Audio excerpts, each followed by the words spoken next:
live.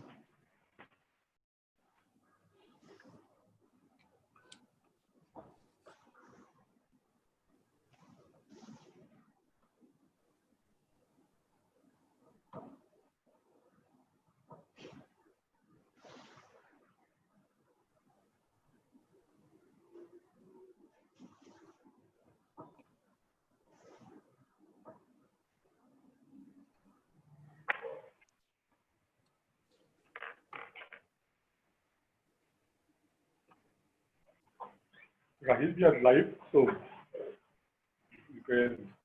So shall we start? I think so. Right after पूछ ले. जी जी बिल्कुल बिल्कुल बिल्कुल स्टार्ट करें. वही मैं कह रहा था कि टाइम तो रखना. Shaji, assalamu alaikum and welcome all the panelists and the attendees in the awareness session on the AML framework and the related obligations of the firms. The program will commence with the introductory speech from Mr. Hossain Basrai Saab and followed by a presentation on anti-money laundering framework of ICAP by me. Then the representative of the financial monitoring unit will be provide us the awareness on the suspicious transaction report, which will be followed by an interactive question and answer session where the attendees can ask questions through the chat box or by raising their hands, and their queries will be resolved inshallah. With this, I would now request Sir Hossain Basrai Saab to please start their introductory session. Over to you, sir. Thank you. Thank you, Rahil. Bismillah ar-Rahman ar-Rahim. Assalamu alaikum to everybody.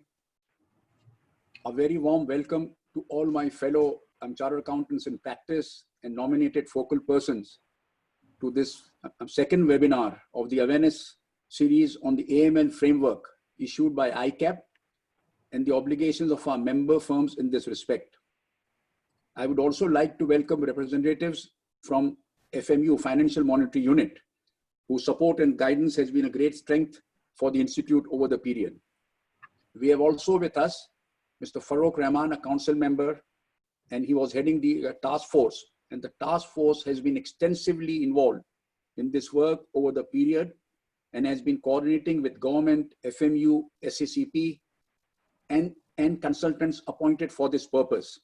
And they were very ably assisted by the ICAP senior management, which included the secretary, Mr. Masood Akhtar, Sohail Malik, Director Technical, and Saira Shamsi, the Director Corporate.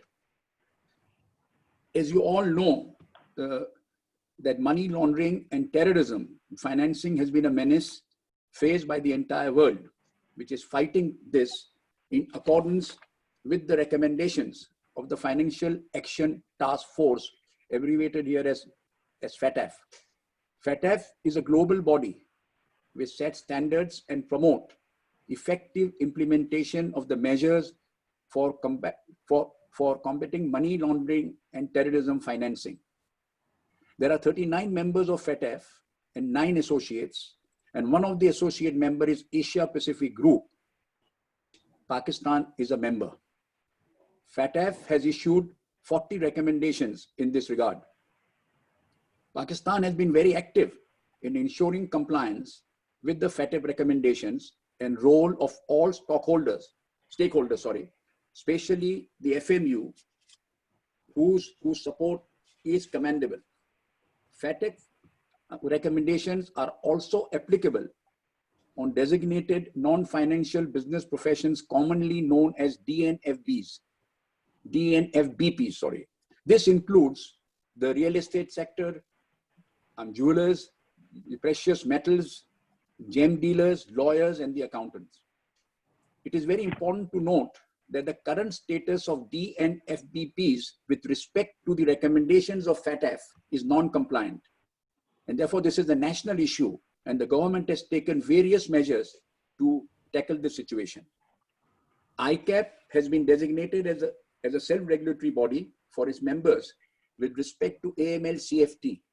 Further, as per FATF recommendations, the government has nominated an AML supervisor for the SRBs And in our case, SECP has been notified as an AML supervisor. We should know that we are all working for a national cause here and need to ensure that we overcome this menace of money laundering and terrorism financing. In this regard, ICAP has issued an AML framework which takes into account the recommendations of FATF for its members in the month of March this year. Briefing on the AML framework will be given by Rahil Rehman, who is heading the ICAP's AML Supervision Department in this awareness session. It is my request to all practicing members to attend these sessions for the purpose of understanding and ensuring compliance of the AML framework. After the briefing from Rahil, an interactive question and answer session will be there to resolve your queries and to note down your suggestions in this regard. Thank you all again for attending this awareness session.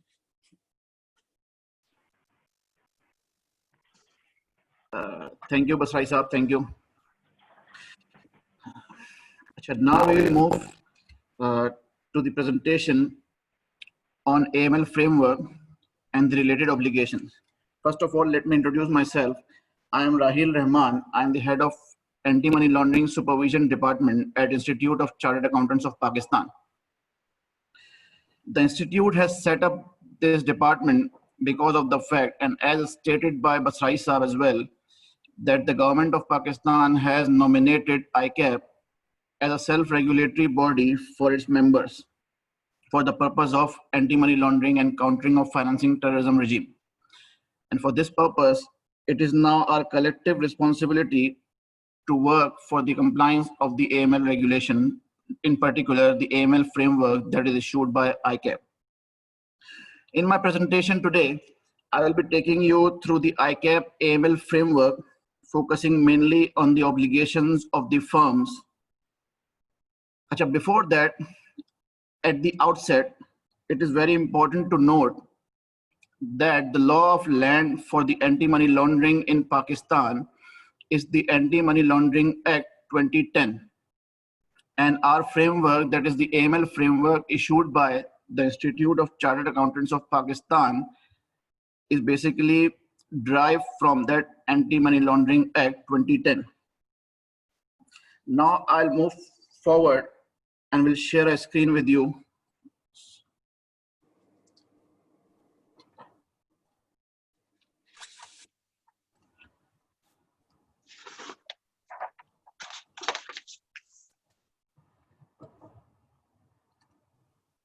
I hope that the screen is visible, the presentation.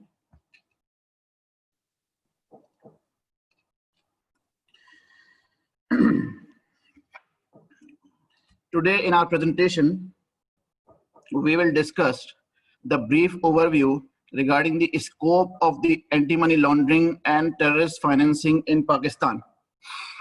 With this, we will be discussing the applicability criteria, the criteria because of which the firms will be under the ambit of the AML framework. Then we'll move forward to the FATF recommendations that are applicable on the designated non-financial and business professions, which includes accountants as well.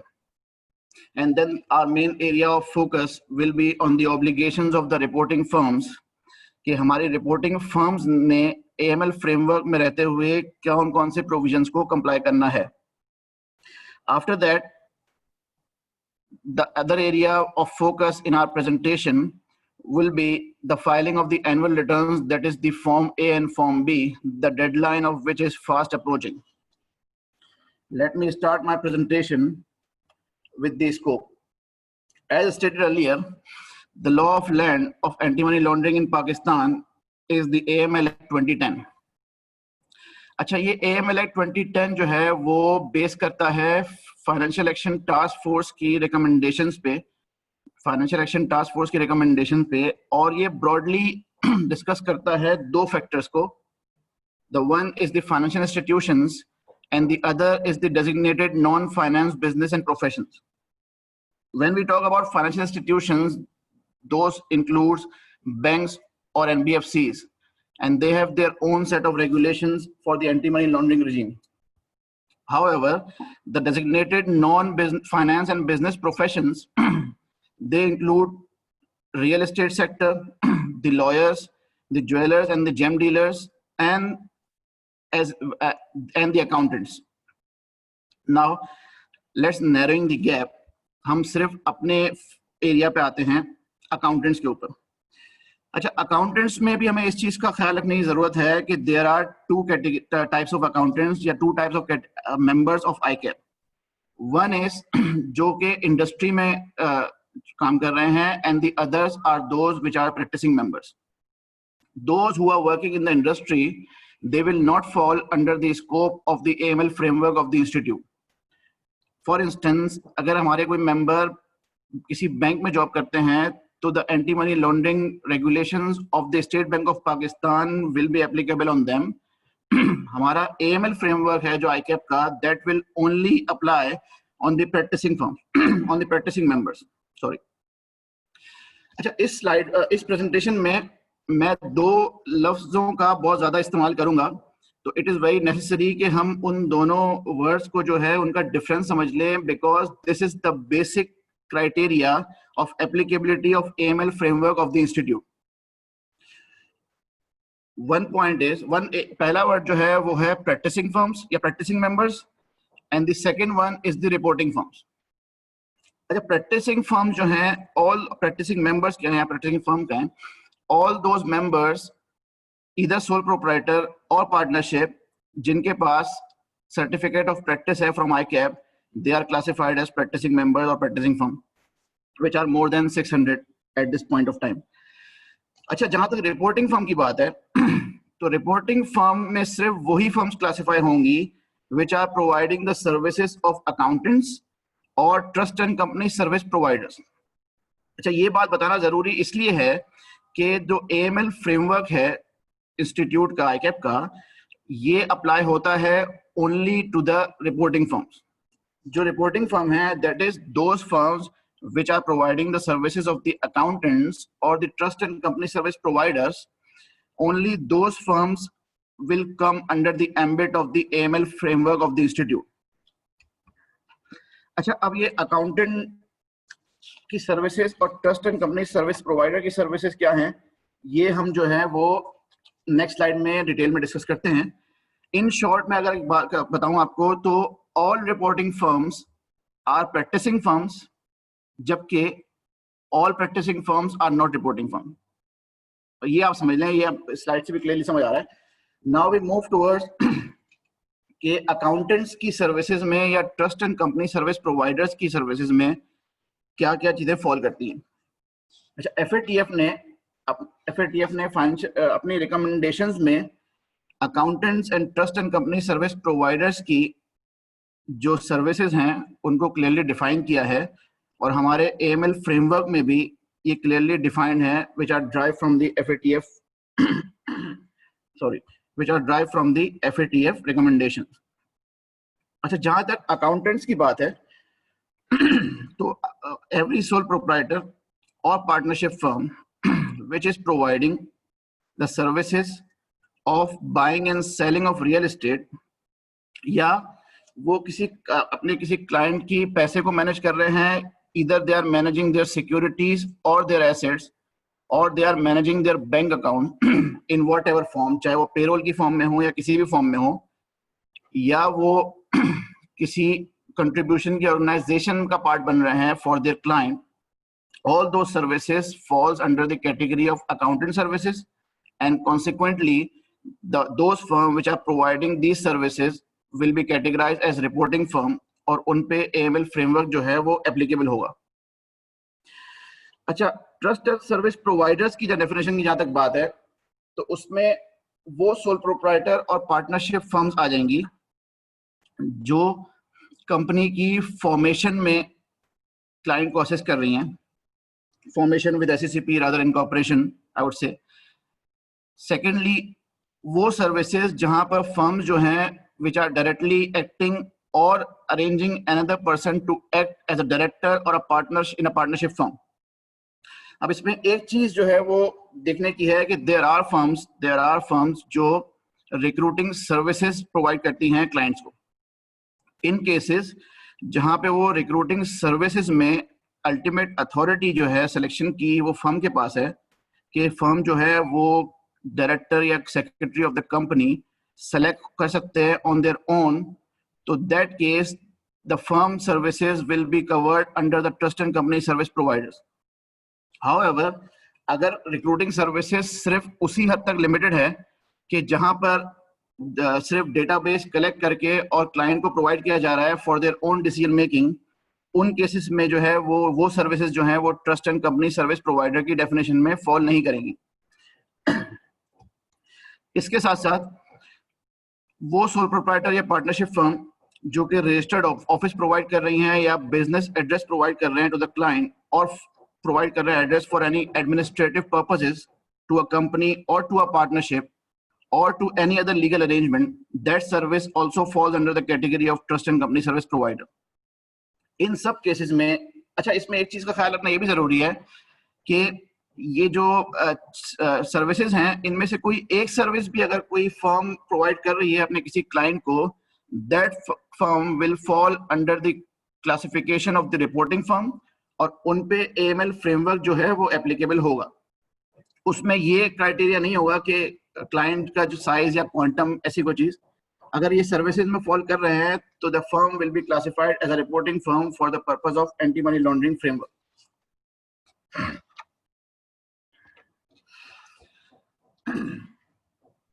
अब हम बात करते हैं recommendations की, FATF की। Financial action task force ने 40 recommendations issue की हैं एज ऑफ नाउ। अच्छा, उन 40 रिकमेंडेशंस में को हम ग्लोबली रिकॉग्नाइज्ड स्टैंडर्ड्स कहलाती हैं वो, for combating money laundering and terrorist financing overall. अच्छा, जितनी भी म्यूचुअल इवैल्यूएशंस होती हैं ना कंट्रीज की ओवरऑल इन द वर्ल्ड, वो बेस करती हैं इन 40 रिकमेंडेशंस के कंप्लायंस स्टेटस पे। अच्छा, आज की हम स्लाइड में हम सिर्फ उन रिकमेंडेशंस पे बात करेंगे जो कि designated non finance and business professions पे अप्लाई होती हैं, मतलब अकाउंटेंट्स पे अप्लाई होती हैं। अच्छा, उसमें 3 रिकमेंडेशन आउट ऑफ 40 FATF की जो हैं वो डायरेक्टली एप्लीकेबल हैं ऑन DNFBPs जिनमें अकाउंटेंट्स फॉल करते हैं, और उनकी वजह से इनडायरेक्टली जो है वो कुछ रिकमेंडेशंस फॉल करती हैं जिनको अभी हम डिस्कस करते हैं। उसमें सबसे मेन रिकमेंडेशन जो है FATF की वो ये है कि जो रिपोर्टिंग फर्म है उसको रिस्क बेस अप्रोच अप्लाई करनी है, असेसिंग, उनको अपना रिस्क असेस करना है। अब रिस्क किस तरह से होगा? Risk based on the client या सर्विसेज प्रोवाइडेड और द डिलीवरी चैनल्स। इसकी हम आगे डिटेल में बात करेंगे जब हम ऑब्लिगेशंस की बात करेंगे फर्म्स की। सेकंड जो इंपॉर्टेंट रिकमेंडेशन है जो कि डायरेक्टली अप्लाई करती है to the DNFBPs is the customer due diligence. Customer due diligence को अगर मैं आसान अल्फाज में समझाऊं तो इट इज मोर और less like the KYC process done by the banks. अच्छा, इस कस्टमर ड्यू डिलिजेंस में कुछ और FATF की रिकमेंडेशंस फॉल करती हैं जो कि इनडायरेक्टली DNFBPs पे फॉल करेंगी, जिसमें रिपोर्टिंग फर्म्स के लिए रिकॉर्ड कीपिंग के रिक्वायरमेंट्स हैं कि they are required to keep the record of the business relationship with the clients. In case of business relationship with politically expose person, उस cases में उन्होंने क्या करना है उसकी रिकमेंडेशंस हैं, आगे सब बहुत डिटेल में आएंगी। देन द टेक्नोलॉजीज, क्योंकि डिजिटलाइजेशन का दौर है तो देयर आर फर्म्स जो कि ऑनलाइन सर्विसेज प्रोवाइड करती हैं, there is no face to face interaction between the client and the firm, तो उन केसेस में भी FATF की रिकमेंडेशंस हैं जो कि कस्टमर ड्यू डिलिजेंस के स्कोप में फॉल करती हैं।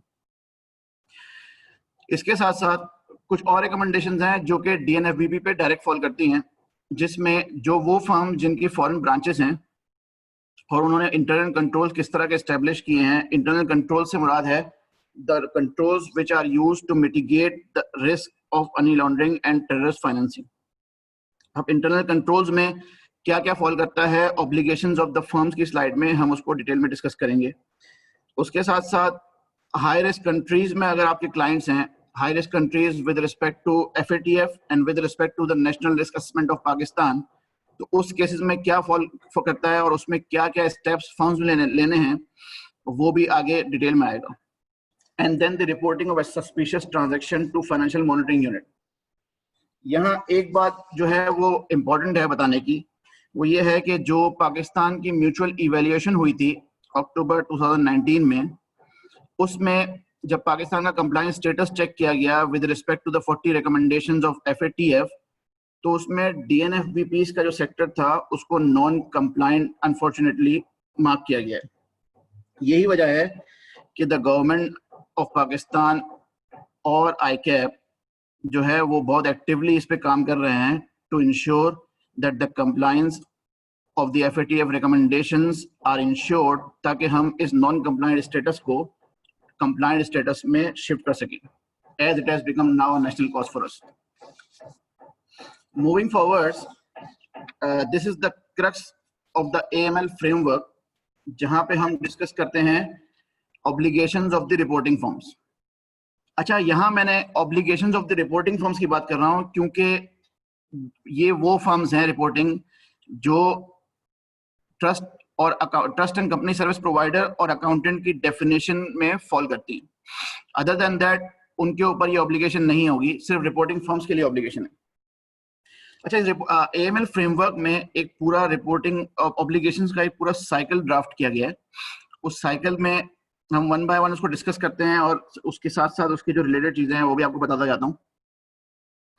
सबसे पहला जो पॉइंट है वो ये है कि रिपोर्टिंग फर्म ने अपना रिस्क असेस करना है with respect to anti money laundering. अच्छा, रिस्क असेसमेंट के लिए क्या क्या चीजें, क्या क्या क्राइटेरियाज हैं.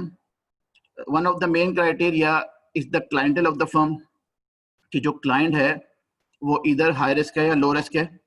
हाई रिस्क या लो रिस्क इस तरह पता चलता है, हाई रिस्क लो रिस्क इस तरह होगा कि अगर आपका कोई क्लाइंट जो है वो पॉलिटिकली एक्सपोज पर्सन है या वो क्लाइंट हाई रिस्क ज्यूरिसडिक्शन में है. हाई रिस्क ज्यूरिसडिक्शन का मतलब है FATF की वो हाई रिस्क ज्यूरिसडिक्शन जैसे जो उन्होंने ब्लैक लिस्ट किए हुए हैं, जैसे ईरान या नॉर्थ कोरिया, या ग्रे लिस्टिंग में कोई क्लाइंट है. इसमें अदर देन पाकिस्तान होगा क्योंकि हम जो है वो तो पाकिस्तान में ही बेस कर रहे हैं. और इसके साथ साथ नेशनल रिस्क असेसमेंट जो कि पाकिस्तान की 2019 में हुई थी, उसमें कुछ एरियाज डिफाइन हुए थे जिसमें the border areas of the Khyber Pakhtunkhwa, the border areas of Balochistan, southern Punjab and the border area that is the eastern border. अगर कोई क्लाइंट आपके उन एरियाज में फॉल करते हैं, उनके ऑपरेशंस उन एरियाज में हैं, तो those clients will be classified as high risk. उसके साथ साथ डिलीवरी चैनल सर्विस प्रोवाइड, आप पहले आपने क्लाइंट देख लिया, फिर आपने उनकी ज्योग्राफिकल लोकेशन देख ली रिस्क असेसमेंट के बाद, देन आपने सर्विस प्रोवाइड जो आप कर रहे हैं वो देख ली कि वो सर्विसेज जो है वो accountants and trust and service company providers में फॉल कर रही हैं और उनका क्वांटम क्या है. जितना ज्यादा क्वांटम होगा उतना ज्यादा रिस्क का लेवल ज्यादा होगा. देन द डिलीवरी चैनल मतलब कि अगर आपके क्लाइंट जो हैं वो non face to face interaction पे हैं, those clients which are based outside Pakistan, तो उन क्लाइंट्स के साथ आप नॉन फेस टू फेस के साथ फेस टू फेस इंटरेक्शन कोई नहीं है, तो उन केसेस में भी रिस्क जो है वो बढ़ जाता है और वो हाई रिस्क में क्लासिफाई होते हैं. अच्छा, जब इनिशियल रिस्क असेसमेंट हो गया तो then you are required to draft the policies and procedures with respect to that risk assessment, जिसको हम AML फ्रेमवर्क में AML प्रोग्राम के नाम से कहते हैं. आपने AML प्रोग्राम ड्राफ्ट करना है जिसमें आपका रिस्क असेसमेंट कैटर होगा और उसके साथ साथ, और वो रिस्क असेसमेंट प्रोग्राम जो है वो सीनियर मैनेजमेंट से ऑफ द फर्म उसको अप्रूव करेगी. अच्छा, रिस्क असेसमेंट का पहला पॉइंट था कि आपने रिस्क असेस किया. द सेकेंड पॉइंट इज कि आपने उसके लाइकलीहुड को देखते हुए उसके मिटिगेटिंग कंट्रोल्स को एस्टेब्लिश करना है विद इन योर फर्म. अब जब मिटिगेटिंग कंट्रोल्स की बात आती है तो उसमें 3 से 4 मिटिगेटिंग कंट्रोल्स हैं. One of them is the establishment of a compliance function with in the firm, चाहे वो आप सेपरेट एस्टेब्लिश करें या किसी को डेजिग्नेट करें जो कि कंप्लायंसेस ऑफ AML CFT को जो है वो इंश्योर करे. सेकेंडली, आपने ट्रेनिंग प्रोवाइड करनी है टू योर फर्म्स एम्प्लॉइज जो कि डायरेक्ट डील करते हैं with the clients regarding the anti money laundering framework.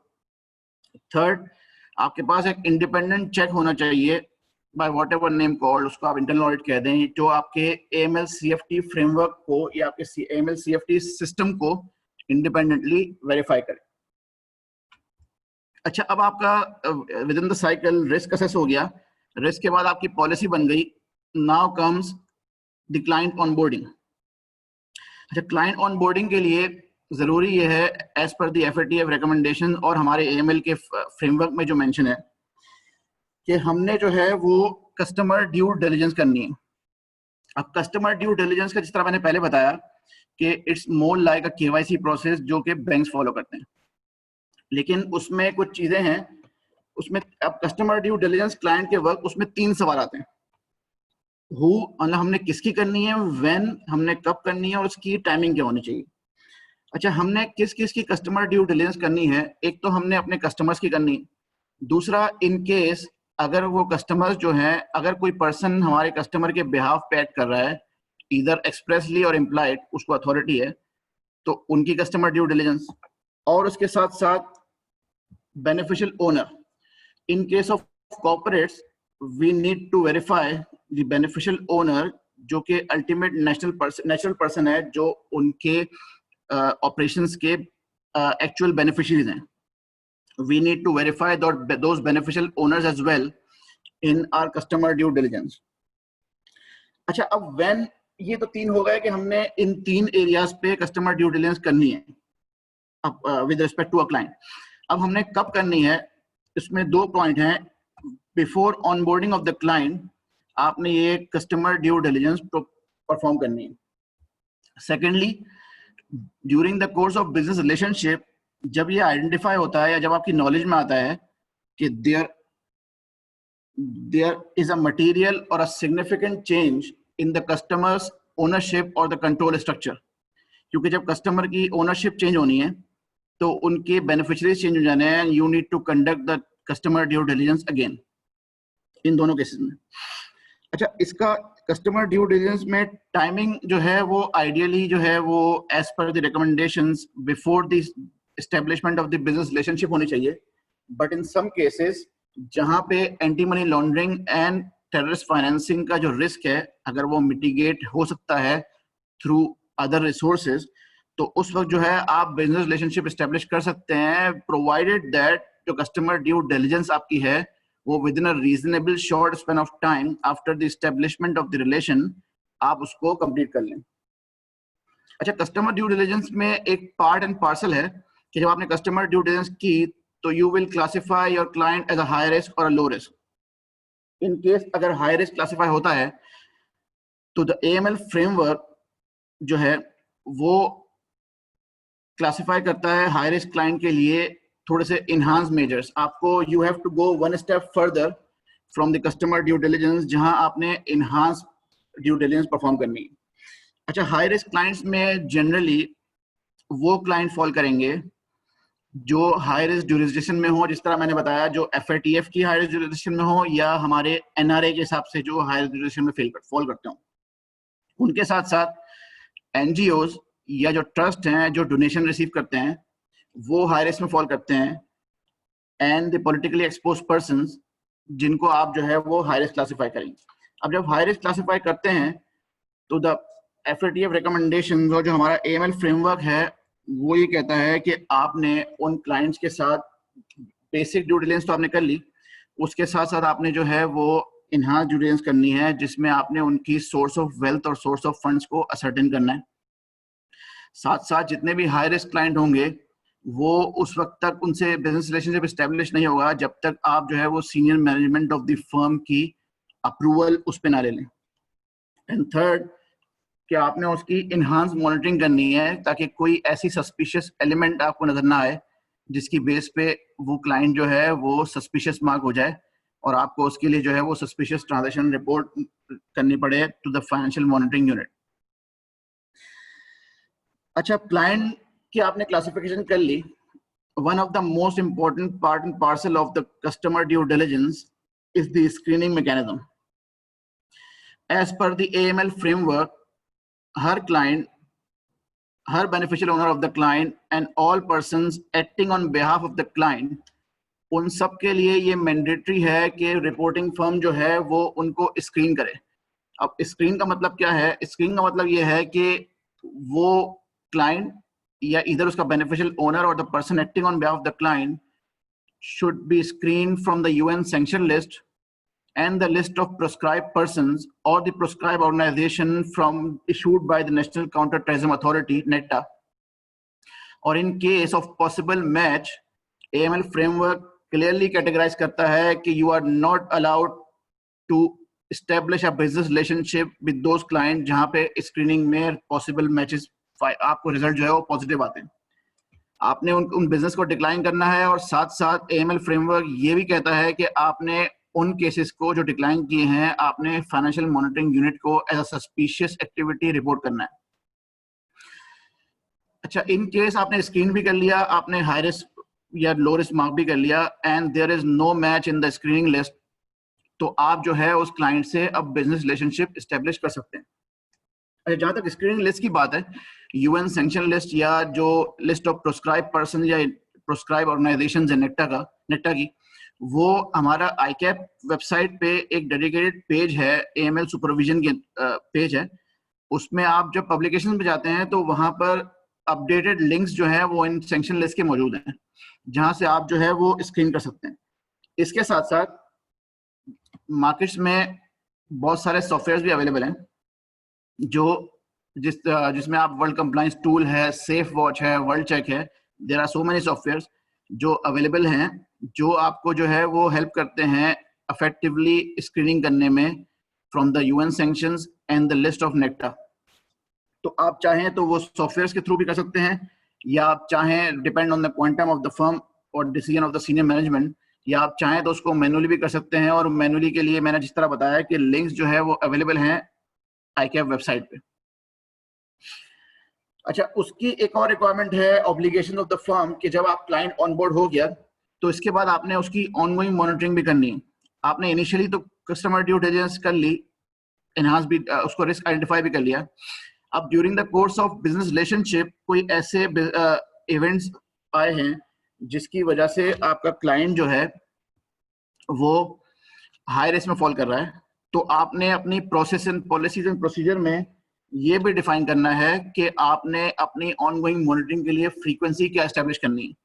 For example, if for a high risk client आप फ्रीक्वेंसी, अगर फॉर एग्जांपल आपने फ्रीक्वेंसी डिफाइन की for a high risk client कि आप उसको एनुअली रिव्यू करेंगे, मैं एक एग्जांपल दे रहा हूँ, there can be biannual, and for a low risk client you can define a frequency of either 2 years or 1.5 year or 3 years, depends upon the risk assessment of your firm। ये चीज depend करेगी आपकी risk assessment पे। और साथ साथ आपने जो कस्टमर ड्यू डिलिजेंस की है या उसके साथ इनहांस ड्यू डिलिजेंस की है, the reporting firms are required to keep the records of all those business relationships for a period of 5 years after the close of business relationships with them.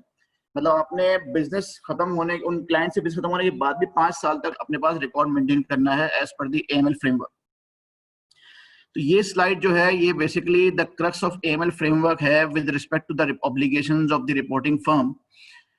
इसमें जितने भी एरियाज हैं उसको मैंने clearly define भी किया है, और उसकी फर्दर डिटेल्स जो है वो हमारे एएमएल फ्रेमवर्क में ही मौजूद हैं। वो एएमएल फ्रेमवर्क जो है वो आपसे सर्कुलेट भी हुआ था, और साथ साथ वो आईकैप का जो डेडिकेटेड पेज है आईकैप वेबसाइट पे एएमएल सुपरविजन का, उसमें भी हमारा एएमएल फ्रेमवर्क मौजूद है, तो आप वहां से भी डिटेल ले सकते हैं। अच्छा, मूविंग फॉरवर्ड, ये तो मैंने सारी ऑब्लिगेशन बताई। अब जो मेन ऑब्लिगेशन, जो अभी करंट ऑब्लिगेशन बिल्कुल कहना चाहिए कि जिसकी डेडलाइन भी अप्रोचिंग है, वो ये है कि firms are required to submit annual returns. अच्छा, यहाँ पे वही बात आएगी कि एनुअल रिटर्न्स का मतलब है form A and form B as per the AML framework. अच्छा, यहाँ पे रिपोर्टिंग फर्म्स पे तो एप्लीकेबल है, ये तो हमने पहले बात की, रिपोर्टिंग फर्म्स पे एप्लीकेबल है एंटी मनी लॉन्ड्रिंग फ्रेमवर्क आईकैप का। बट जो प्रैक्टिसिंग फर्म्स हैं जो रिपोर्टिंग फर्म में क्लासिफाई नहीं हो रही, to the extent of submission of form A, उन पे भी एप्लीकेबल है। मतलब हर फर्म ने, जो कि चार्टर्ड अकाउंट फर्म है जिसके पास सर्टिफिकेट ऑफ प्रैक्टिस है फ्रॉम द आईकैप, हर फर्म ने फॉर्म ए सबमिट करना है टू द इंस्टीट्यूट, और उसकी डेडलाइन है 31 जुलाई 2020। जो कि बिल्कुल इसी मंथ के एंड में है। अच्छा, जो रिपोर्टिंग फर्म्स हैं, इन एडिशन टू फॉर्म ए उनको फॉर्म बी भी सबमिट करना है। अच्छा, इसकी फॉर्म ए और फॉर्म बी की ब्रीफिंग भी आगे स्लाइड्स में आ रही है, जिसमें आपको क्लियर हो जाएगा कि वो बेसिकली फॉर्म है क्या। अच्छा, और हर रिपोर्टिंग फर्म ने जो है वो फॉर्म बी सबमिट करना है बाय अगस्त 15, 2020। अच्छा, वही बात है, मैं फिर से रिपीट कर दूं, reporting firms are those firm जो accountant and trust and company service provider की डेफिनेशन में फॉल करेंगी। अदर देन रिपोर्टिंग फर्म्स, हर फर्म ने जो है वो फॉर्म ए सबमिट करना है, the deadline of which is July 31, 2020। अच्छा, एक बात और इसमें क्लियर करना जरूरी है, वो ये कि ये जो डेडलाइंस हैं या जो टाइमलाइंस हैं, ये इंस्टीट्यूट की इंटरनल नहीं है, ये AML फ्रेमवर्क में डिफाइन है कि आप फर्म्स ने जो है वो एनुअल रिटर्न्स इन डेट्स तक सबमिट करने हैं। और in case of non compliance या non submission, there are actions available with the institutes. Institute जो है वो paragraph 66 of the AML framework, वो फर्म्स के खिलाफ जो है वो उसके पास एक्शंस अवेलेबल हैं कि वो ले सकता है in case of non submissions of the form with in the stated timeline.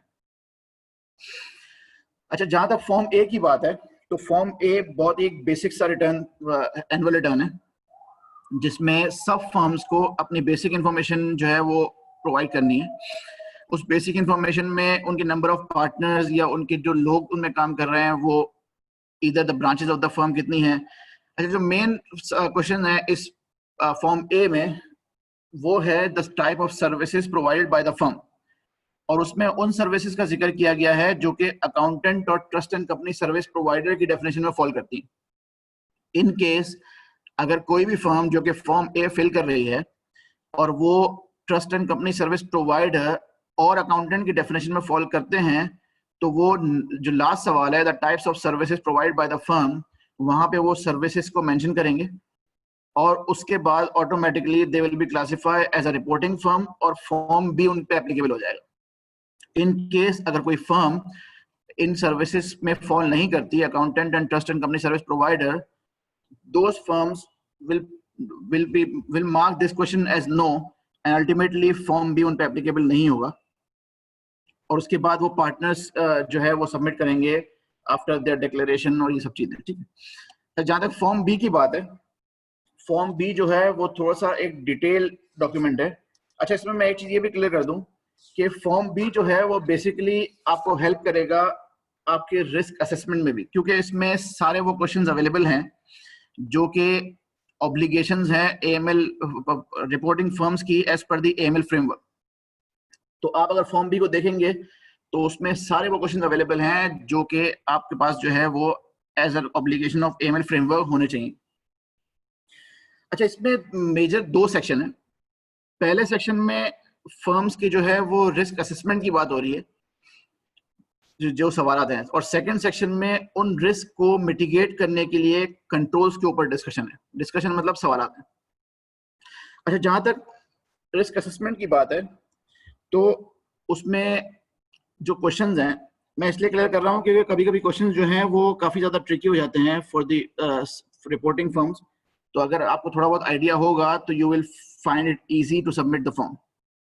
अच्छा, एंटिटी कैरेक्टरिस्टिक्स के सेक्शन में आपने जो है वो नंबर ऑफ क्लाइंट्स का सवाल है और उसके साथ साथ उनकी रिस्क कैटेगराइजेशन के हैं कि इधर your client falls under the high risk category और द लो रिस्क कैटेगरी। जहां तक प्रोडक्ट एंड सर्विसेज की बात है, तो वहां पे ये सवाल फॉल करता है कि आप trust and service company service provider या अकाउंटेंट में से किन सर्विसेज को आप जो है वो प्रोवाइड करते हैं अपने क्लाइंट्स को, क्योंकि there are more than 10 services जो कि अकाउंटेंट और trust and company service provider में फॉल करती हैं। तो how many service you provide and to how many clients you provide, just to check the quantum. तो वो ये सवाल। Then there is the nature of client relationship, कि how many clients have their operations in the high risk either countries of the FATF or the high risk areas as marked by the national risk assessment, that is the border areas of the Balochistan or the KP Khyber Pakhtunkhwa or the eastern borders or the southern Punjab। ये national risk assessment ने areas को identify किया था as high risk areas। तो इन areas में अगर कोई आपके clients आते हैं तो आपने वो इस question के जवाब में वो mention करने। देन द डिलीवरी चैनल्स कि आप जो है वो जो रिपोर्टिंग फर्म जो है वो क्लाइंट के साथ non face to face transaction में कितनी ज्यादा इन्वॉल्व है। आई मीन कि वो क्लाइंट के साथ नॉन फेस टू फेस का क्वांटम क्या है उनका। और उसके साथ साथ बहुत सी फर्म्स ऐसी भी हैं जो कि इंटरमीडियरीज यूज करती हैं for obtaining business relationship with the client. मतलब कोई एजेंट के थ्रू जो है वो उनके पास जो है वो क्लाइंट आते हैं फॉर देयर बिजनेसेस। तो रिपोर्टिंग फर्म ने ये भी इंश्योर करना है कि वो जो इंटरमीडियरीज है या जो एजेंट्स हैं वो AML CFT की ऑब्लिगेशंस को फॉलो कर रहे हैं with regards to customer due diligence और स्क्रीनिंग। क्योंकि अल्टीमेट रिस्पॉन्सिबिलिटी जो है वो रिपोर्टिंग फर्म की है, क्योंकि सर्विसेज जो है वो रिपोर्टिंग फर्म प्रोवाइड कर रही है। When it comes to the mitigating controls, तो mitigating controls में आपने जो है वो अपने पॉलिसीज एंड प्रोसीजर्स जो एस्टेब्लिश किए हैं उसके बारे में सवाल हैं कि आपने पॉलिसी एंड प्रोसीजर एस्टेब्लिश जो किए हैं वो इधर अप्रूव्ड हैं। फर्स्ट ऑफ ऑल वो डॉक्यूमेंटेड होने चाहिए। सेकेंडली वो अप्रूव्ड होने चाहिए from the senior management. And the third important thing is कि द फ्रीक्वेंसी ऑफ रिवीजन वो भी मेंशन होनी चाहिए कि आपने अपने जो पॉलिसी एंड प्रोसीजर हैं, क्योंकि जो एंटी मनी लॉन्ड्रिंग का जो टॉपिक है या उसकी जो कस्टमर ड्यू डिलिजेंस की अगर हम बात करें तो ये बहुत ज्यादा जो है एक इवॉल्विंग टॉपिक है। और इवॉल्विंग टॉपिक है तो उसमें जो है वो कस्टमर ड्यू डिलिजेंस जो है वो रिवाइज होती है during the course of business relationship. तो आपको जो है वो अपनी पॉलिसीज एंड प्रोसीजर को भी उसके साथ साथ अमेंड करने की जरूरत है। Then comes the question of the customer due diligence and the enhance due diligence कि आप जो कस्टमर ड्यू डिलिजेंस करते हैं वो ऑटोमेटेड है, वो मैनुअल है। मतलब आप स्क्रीनिंग के लिए कोई सॉफ्टवेयर यूज करते हैं या आप स्क्रीनिंग के लिए जो है वो मैनुअली लिस्ट सेव करते हैं। देन कम्स कि आप इनहांस ड्यू डिलिजेंस में आपके पास हाई रिस्क क्लाइंट कितने हैं और हाई रिस्क क्लाइंट जो है उनके लिए आप इनहांस ड्यू डिलिजेंस में कौन कौन से मेजर्स को फॉलो करते हैं। एंड सबसे एंड में इंटरनल कंट्रोल्स के क्वेश्चंस हैं कि आपने अपनी रिपोर्टिंग फर्म में कंप्लायंस ऑफिसर डेजिग्नेट किया हुआ है। इधर the training sessions are held जिसमें आप अपने एम्प्लॉइज को ट्रेनिंग प्रोवाइड करते हो with respect to AML CFT जो कि डायरेक्ट क्लाइंट्स बिजनेस से डील करते हैं। और उसके साथ साथ एक इंडिपेंडेंट फंक्शन होना चाहिए जो कि आपके AML CFT फंक्शन को या आपके AML CFT सिस्टम को आपकी फर्म में जो मॉनिटर करता रहे, जिसको आप इंटरनल ऑडिट का नाम दे दें या वॉट एवर नेम कॉल्ड, एक इंडिपेंडेंट फंक्शन होना चाहिए। अच्छा, फॉर्म बी की जो लास्ट डेट है वो है अगस्त 15। अच्छा, इसमें एक चीज मैं आपको बता दूं कि हमने AML CFT पर्पसेस के लिए हर फर्म ने अपना एक कॉन्टैक्ट पर्सन नॉमिनेट किया है जिसके साथ हम कॉरेस्पॉन्डेंस करते हैं with respect to the AML CFT correspondence. अच्छा, उसमें most of the firms have nominated their partners जो हमारे मेंबर भी हैं और कुछ जगहों पे फर्म्स ने अपने सीनियर मैनेजमेंट पर्सनल जो हैं उनको नॉमिनेट किया है एज अ फोकल पर्सन। अब सीनियर मैनेजमेंट पर्सनल में जो है वो कुछ लोग जो है वो हमारे मेंबर्स या मैनेजर हैं या डायरेक्टर हैं जो हमारे मेंबर्स हैं और इधर नहीं भी हैं। तो इन जो दो सबमिशन हैं जो form A and form B की, तो हमने उन सबको लिंक तो दिए हैं for the submission, but the point is के जो फॉर्म बी और फॉर्म ए जो ऑथराइजेशन है फॉर सबमिशन वो फर्म की पार्टनर्स की होंगी। इवन इन केस अगर फोकल पर्सन जो है वो मैनेजर है या कोई डायरेक्टर है, चाहे वो सीनियर मैनेजमेंट पर्सनल है, लेकिन जो ऑथराइजेशन है फॉर द सबमिशन वो फर्म के पार्टनर की तरफ से आनी होगी। ये चीज क्लियर करना जरूरी थी। अच्छा, लास्ट में I will take you through the AML portal. Institute ने एक ये किया है कि आपके आसानी के लिए आपको पेपर बेस्ड फॉर्म सबमिट करने की बिल्कुल जरूरत नहीं है। आपकी आसानी के लिए एक ऑनलाइन AML पोर्टल एस्टेब्लिश हुआ है जिसका लिंक जो है वो तमाम फोकल पर्संस को जो कि AML के लिए कॉन्टैक्ट पर्सन हैं फॉर द इंस्टीट्यूट, उनसे वो लिंक जो है वो शेयर हो चुका है। अच्छा, इस पोर्टल पे ये पोर्टल जो है वो लिंक करता है मेंबर्स के सिक्योर्ड एरिया से। तो जिस तरह मैंने बताया कि जो हमारे मेंबर्स हैं सीनियर पार्टनर्स और वो फोकल पर्सन भी हैं, तो वो तो अपने मेंबर सिक्योर्ड एरिया से जो कि ICAP की वेबसाइट पे है वहां से एंटर होके लॉगिन कर सकते हैं। जहां तक नॉन मेंबर्स की बात है, क्योंकि क्वेश्चन काफी आ रहे थे कि नॉन मेंबर्स जो है वो AML पोर्टल को किस तरह लॉगिन करेंगे, उस केस में हमने dedicated user ID and password दिए हैं फॉर द नॉन मेंबर्स कि उनको जो है वो एक्सेस कर सकें टू द एएमएल पोर्टल, वो उनको लिंक्स जो है वो शेयर किए जा रहे हैं उनके यूजर आईडी और पासवर्ड के, जिसमें वो सिक्योर्ड एरिया में तो मेंबर्स के नहीं जा सकते, लेकिन ये है कि वो एएमएल पोर्टल को जो है वो एक्सेस कर सकते हैं। अच्छा, once you have entered the login area of the member secured area, वहां पे आपको एक एएमएल फॉर्म का एक बैनर या एक कार्ड नजर आएगा, जिसको क्लिक करने पर आपके पास जो है वो आप जिस फर्म के फोकल पर्सन हैं उस फर्म की एक लाइन आइटम नजर आएगी, जिसमें आपको फॉर्म ए विजिबल हो रहा हो, जैसे मैंने स्क्रीनशॉट में यहाँ पे स्लाइड में दिखाया भी। अच्छा, उस फॉर्म ए को क्लिक करने पे आपके पास एक ऑटोमेटेड स्क्रीन जो है वो ओपन हो जाएगी, जहां पे आपने जो है वो सिर्फ फॉर्म ए सबमिशन करना है, आपने आंसर्स के जवाब देने हैं, वो भी बाय चेकिंग द ऑप्शंस। क्योंकि यूजर फ्रेंडली करने के लिए हमें जो है वो हमने कम से कम इंफॉर्मेशन को फीड करने के लिए हमने ऑप्शन क्रिएट किए हैं कि आप उसको ऑप्शन को चेक इन करें और उसके बाद फॉर्म सबमिट करें। जब फॉर्म में सबमिट हो जाता है और इन केस अगर आप किसी सर्विसेज में फॉल करते हैं जो कि accountant and trust and service provider की हैं, then you will be redirected to the form B. और इन केस अगर आप ऐसी किसी सर्विसेज में फॉल नहीं करते जो फॉर्म ए या फॉर्म बी की हैं, तो then you can submit the form instantly, और वो फॉर्म हमें जो है वो डायरेक्टली रिसीव हो जाएगा। एज अ मैकेनिज्म हम जो है वो पेपर बेस्ड फॉर्म मेंटेन नहीं कर रहे, हम एएमएल पोर्टल के थ्रू ही मेंटेन कर रहे हैं। तो ये इस बार जो है एनुअल रिटर्न्स जो हैं जो कि फॉल कर रहे हैं बाय जुलाई 31 और बाय अगस्त 15, तो it is requested from all the members या ऑल द फोकल पर्संस कि वो जो है वो हमारे ऑनलाइन पोर्टल के थ्रू फॉर्म्स को सबमिट करें। अच्छा, जहां तक आपके सवालात की बात है, तो वो सवालात जो है वो हम इंटरैक्टिव सेशंस में जो एंड में होना है उसमें भी ले लेंगे, या आप चैट बॉक्स में अपने सवाल एंटर करेंगे, या फिर आपको ऑप्शन दिया जाएगा कि आप उसी वक्त जो है वो सवाल थ्रू जो है वो इंटरेक्शन आप कर सकते हैं। अभी as per the plan of the program, I will request miss Sumera Baloch from financial monitoring unit to give us the awareness regarding the suspicious transaction reporting. Miss Sumaira Baloch, please, over to you.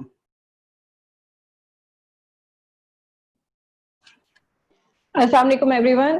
Thank you very much, Raheel, for a very insightful presentation. I think you have very well covered all the areas which are relating to AML, all the risk associated with the transactions and everything. It was a very well presented. If we have Mr. Adnan from the Financial Monitoring Unit, he's the director. I would like him to speak a few words before I start with my presentation, kindly. Thank you, Ms. Sumaira. Thank you, Sir Raheel and Suhail Saab and all the panel members. सबसे पहले हम आपको शुक्रिया अदा करेंगे कि ICAP और accountants के सेक्टर से specially ICMAP and ICAP have been our flag bearers, और हमारी गवर्नमेंट की जितनी भी एफर्ट्स रही हैं कि AML सेफ्टी की रेगुलेशंस एक्सटेंड कर रहे हैं DNFBP सेक्टर को, तो उसके अंदर सबसे जो पहले response time and along with tangible outcomes और विद अ फ्रेमवर्क वो ICAP और ICMAP की तरफ से रहा है। तो thank you very much for that. And आज की प्रेजेंटेशन भी हमारी टीम भी पार्टिसिपेट कर रही है, और हम भी, और वी लिसन टू इट, और ऑलमोस्ट सारी ही टेक्निकल चीज़ें राहिल साहब ने बहुत अच्छी तरीके से कवर की। थैंक यू फॉर दैट जी। इसके बाद थोड़ा सा रिस्क पर्सपेक्टिव से आएंगे कि कहाँ पे हम फॉल कर रहे हैं। बेसिकली जिस तरह आपको राहिल साहब ने बताया कि most of the around 15 recommendations हैं विच रिलेट टू DNFBP, विच वर जहाँ पे DNFBP को असेस किया गया और DNFBP के अंदर काफ़ी गैप्स नज़र आए। But from a risk basis इस चीज़ को मद्देनज़र रखना चाहिए कि हमारी जो भी एफर्ट्स हैं और जो भी एक्टिविटीज़ जो कि AML CFT के अंदर कवर किया जा रहा है, that's from risk basis. For example the buying and selling of real estate, हमने जब रिसेंट 2019 में अपना NRA national risk assessment of Pakistan update किया, in that some of the proscribed organisations were found to be having ownership of real estate, और उन्होंने transverse वगैरह भी की और मदरसास भी रन कर रहे थे। सो इस लिहाज से ये जहन में रखें कि जो एक्टिविटीज़ आपकी यहाँ AML CFT में कवर हो रही हैं, they are on risk basis. Primarily speaking अगर हम NRA 2019 की रेटिंग्स देखें तो DNFBP सेक्टर में highest risk which is the high risk was assigned to the property dealers. इसके बाद मीडियम हाई रिस्क जो है वो लीगल प्रैक्टिशनर्स को और उसके साथ साथ dealers of pressure metals and stones को दिया गया, यानी जो हमारे ज्वेलर्स हैं। नाउ अकाउंटेंट्स की category is in medium risk, so that's a very good sign to start with. And also the response time from the regulators, which is the ICAP in this case, also shows that our assessment was right at that time. So आप जितने भी issues को देखिएगा ज़रूर top down जाइएगा। आपके साथ NRA 2019 update of Pakistan share किया गया है। उसके अंदर अगर आप सिर्फ कंट्रोल F करके DNFBP को भी ढूंढें तो उसमें आपको नजर आएगा कि किन किन एंटिटीज ने DNFBP के सेक्टर को एक्सप्लॉइट किया है टिल डेट, और कौन सी वनरेबिलिटीज हैं जो कि पाकिस्तान में एक्सप्लॉइट की जा सकती हैं for ML and TF। Now the risk assessment का अगर आप पोर्शन देखें तो सबसे पहले it starts with the vulnerabilities. अगर वल्नरेबिलिटीज को आप देखें तो इसके अंदर पाकिस्तान का जो कॉन्टेक्स्ट फ्रॉम द जियोपॉलिटिकल, अगर आप देखें सिंपल कॉन्टेक्स्ट इस तरह देखें कि पॉपुलेशन के लिहाज से we are the 6th largest nation, but where as it comes to the human development index we are around down to 100 something, और इसी तरह इकोनॉमी के साइज के लिहाज से देखें then also we lag behind. So as a result we know our vulnerabilities and the issues. We have a very porous border, long borders, and also some of our neighbors are not friendly with us, and they are facing severe issues which is also coming through into Pakistan through our porous borders. So these are the contexts you have to look for. Now I have been in banking supervision for more than almost 2 decades, and iske andar specifically inspection department mein almost a decade, in which I have had lots of interactions with accountants, and we have been with them for the purpose of reconciling, for confirming our observations, and we've always found them to be knowledgeable and always forthcoming in their opinions. Now यही चीज जो vulnerability है that can be used by the to those whom you provide your services. They can use, for example, in the case of capacity of trust and company service providers, your credibility can be used by your customers for doing business with maybe illegitimate. So इस किस्म के risk को ज़हन में रखिएगा. Now we have been joined by Ms. Sumaira. She has got more than a decade of experience in financial monitoring unit. She leads the analyst team at financial monitoring unit. She also has the experience of SCCP and SBP. Please, Ms. Sumaira, if you can share your thoughts. Thank you. Thank you, Adnan, for the introduction as well. I will just start the presentation. I hope it is visible. Yes, it is visible. Okay. So just to give a brief introduction about myself, already Adnan has given that. Thank you for that. My name is Sumaira Baloch. I am working as Additional Director at Financial Monitoring Unit, and I am heading the analysis division here. I have been associated with FMU for about 10 years now, and previously I have worked for the State Bank and with SCCP. Moving forward, I just want to give a brief introduction about my organization as well, because I don't think so everyone will be aware of what Financial Monitoring Unit is about. So just a brief organization. I don't have such a slide on it. Basically, Financial Monitoring Unit is a response to the FATF recommendation number 29, under which all the countries who are member of FATF or its regional bodies are required to develop their own financial intelligence unit. ये United Nations की भी requirement है, तो ये दोनों FATF और United Nations की requirements को फुलफिल करता है basically establishment of the financial monitoring unit.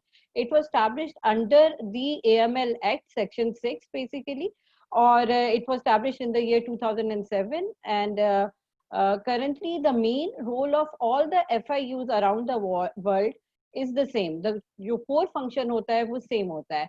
It is receiving different type of reports from different sectors. जैसे कि आप इस slide में देख सकते हैं, currently we are receiving STRs and CTRs. There is suspicious transactions report, and there are currency transaction report. We are receiving from different sectors like banking sector, exchange companies, and other such sectors. And what does FMU do? FMU basically analyzes all these STRs, and it conducts a very detailed analysis based on screening of the suspects on different databases. GoML का जो database है basically जिसपे आप लोग भी इंशाल्लाह STR reporting करेंगे, उस डेटाबेस में स्क्रीन करना, फिर वर्ल्ड चेक का डेटाबेस है उसके ऊपर स्क्रीन करना, which is a risk screening database. Then we have access to number of other databases such as FBR का tax database है, we have access to Nadra family tree. तो different areas से उन जो suspects है जिनके ऊपर STRs आ रही होती है उनको search करना based on the CNIC, based on their contact numbers, based on their addresses. और फिर जो information हम extract करते हैं या जो identify होती है उस सारी इंफॉर्मेशन को कोलेट करते हैं along with the reporting by the particular sector, और उसको कोलेट करने के बाद in the form of financial intelligence हम disseminate करते हैं अपनी law enforcement agencies को. Currently, the designated law enforcement agencies under AML Act are 6, which is NAP, FIA, Anti-Narcotics Force, FBR IR, which is the authority which looks into tax-related matters, FBR Customs, जो कि ज़्यादातर smuggling, trade-based money laundering इस तरह के aspects को देख रहा होता है. And in the year 2019, counter-terrorism departments, जो कि specifically terrorism financing के area को देख रहे होते हैं, those have been added to the designated law enforcement agencies as well. इसके अलावा what we do is we also share the intelligence based on the STRs received by the different sectors to the regulators as well. तो हम state bank के साथ भी अपनी intelligence share कर रहे होते हैं और SECP के साथ भी. And going forward, definitely this regulators number will also increase. Going forward, what they do is basically based on our financial intelligence, the law enforcement agencies conduct their investigation, their inquiries, and if deemed appropriate, they further process our intelligence and they try to conduct their own investigation based on our intelligence. So ये एक core function है for the financial monitoring unit, and it is the core function of all the FIUs all around the world. So ये same function they are performing. Other than that, there are multiple other functions which the financial monitoring unit is right now conducting. It could relate to international cooperation, domestic coordination, coordinating the national risk assessment, coordinating the mutual evaluation exercise. बहुत सारे और assignments हैं जिसमें financial monitoring unit is also involved. I'm not going into details because that is a little bit off topic. So we will focus on the STR reporting. Starting with the requirement under the AML Act, basically section 7 की requirement है, and it clearly states that every financial institution shall file with FMU suspicious transaction report conducted or attempted. If the financial institution knows, suspects, or has reason to suspect that the transaction involves funds derived from illegal activities. अब इसमें the point of focus is there could be two scenarios. One scenario is that you have a client, he has already conducted certain transaction which you seem is suspicious. तो उस वक्त उसने आपके client ने कोई suspicious transactions कर ली या कोई suspicious activity कर ली और उसकी basis पे आप एक STR trigger कर सकते हैं. Second component of this particular section is attempted. If a person has come up to you, for example, an individual who wants to establish a business relationship with an accountant, and you screen that particular customer against the UNSC list, और आपको पता चलता है कि वो एक negative list पे मौजूद है, and then what next step you can do is you can reject the relationship.